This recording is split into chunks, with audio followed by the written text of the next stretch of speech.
Саламатсыздар ма оқушылар, біздің бүгінгі тақырыбымыз халық ауыз әдебиеті. Оқу мақсаты әдеби шығарманың жанрына қарай фабуласы мен сюжеттік дамуын сипаттау.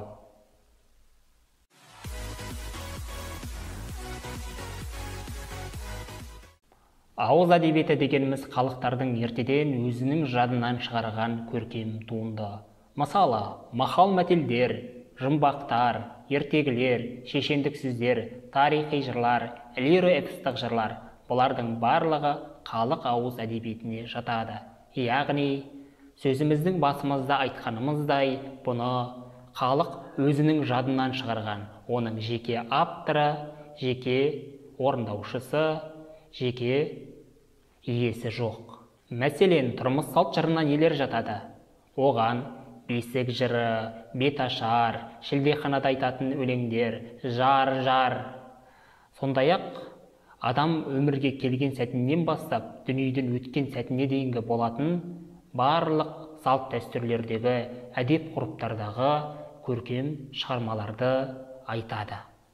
Ал мақал-мәтелдер мен жұмбақтарды білеміз, жаңылпаштарды білеміз, санамақтарды білеміз, бір дегенім білеу, екі дегенім екеу, үш дегенім үкі, төрт дегенім түлкі деген сияқты санамақтарды бұрын жаттадық. Еңбек етсең емерсің, туған жерде жер болмас, туған елде ел болмас деген мақал бар. Айдалада ақ отау, аузы мұрны жоқ отау дегенде жұмбақтар кездеседі. Біз оны бастауыш сыныптан бері жаттап өстік. Сондай-ақ лиро-эпостық жырлар дегеніміз не? Қозы көрпеш, баян сұлу жырын айтсақ болады, қыз жібек жырын айтсақ болады, сондай-ақ түрлі батырлар жырын айтсақ болады. Ер тарғын, алпамыс, қобыланды, олардың барлығы лиро-эпостық жырларға жатады. Сондай-ақ айтыс өлеңдері. Бізге көптеген ақындардың өзімізге дейін өмір сүрген көптеген айтыскерлердің айтыстары ауызша жеткен. Бұларды айтыс өлеңдері деп ауызша әдебиетке жатқызамыз. Сондай-ақ тарихи жырлар, шешендік сөздер деген бар. Тарихи жырлар дегеніміз бұл өмірде болған батырларды, бұл өмірде болған хандар туралы ауыз әдебиетінде тараған жырлар. Ал шешендік сөздер дегеніміз осы өмірден өткен би шешендердің өздерінің артына қалдырған мол мұраларын айтады. Біз бастауыштан бала бидің тапқырлығын, өлтірік шешеннің дәл сөйлегенін, төле бидің көшпей қалып қарлығаш әулие атанғанын оқыған едік. Әдеби шығарманың фабуласы дегеніміз шығарманың қысқартылған түсініктемесі, яғни қысқартылған түрі десек болады.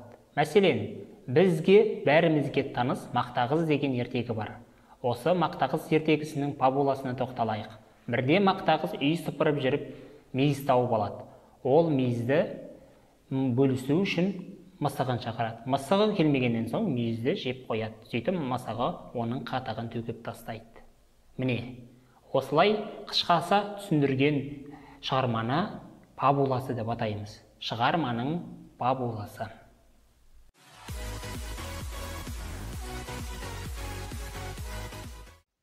Енді оқушылар шығармадағы сюжеттің композициялық құрылымымен таныс боламыз. Әуелі, сюжеттің басталуы, шығарманың басталуы, әдеби қаһармандардың өзара қарым-қатынасқа түскенге дейінгі қал жағдайы. Мәселен, Мақтағыз бен мысық ертегісінде шығарма Мақтағыздың үй сыпырып жүріп, мейіз тауып алуымен басталатын еді. Сюжеттің байланысуы, адамдар арасындағы әрекеттердің басы, тартыстың басталуы, шығарма арқауындағы негізгі оқиғаның туындау себебі. Мысалы, Мақтағыздың мысықтың құйрығын жұлып алуын осы құрылымға жатқызсақ болады.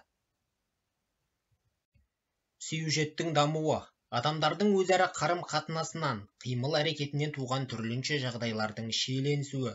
Мысалы, мысықтың сиырға келіп сүт сұрауы, сиырдың мысықтан шөп сұрауы. Сюжеттің шиеленісуі, оқиғалардың дамуы өз шегіне жетіп, шешімін таппаған жаңа оқиғалар легінің пайда болуы. Мысықтың талға баруы, қыздарға баруы, сатушыға баруы, яғни ұзақ сапарға шығуын осы құрылымға жатқызамыз. Сюжеттің шарықтау шегі, сюжеттік дамудың ең жоғарғы сатысы, адамдар арасындағы қарым-қатынастың мейлінше күшейіп өрбіген жері. Мысықтың тышқанды ұстап алып бидай тартып алуы, ол бидайды сатушыға беруі, сатушыдан сағыз алуы. Ең ақырында сиырдан сүтті алуын айтсақ болады. Сюжеттің шешімі. Шығарма сюжетінің шешуші кезеңі, соңы. Бұған біз мысықтың құйрығын қайтарып алуын жатқызамыз. Оқушылар, алдыңғы айтылған мәліметтер түсінікті болса, оқу тапсырмасына құлақ түрейік. Ауыз әдебиеті туралы түсінгеніңізді 3-4 сөйлеммен жазыңыз. Фабула дегеніміз не? Тапсырмаларды орындап болғаннан кейін сабақты қорыту үшін рефлексия жасаңыздар. Бүгінгі сабақ маған ұнады, өйткені бүгінгі сабаққа түсінген жоқпын. Себебі? Оқушылар, осымен сабағымыз аяқталды. Көңіл қойып тыңдағандарыңызға рахмет.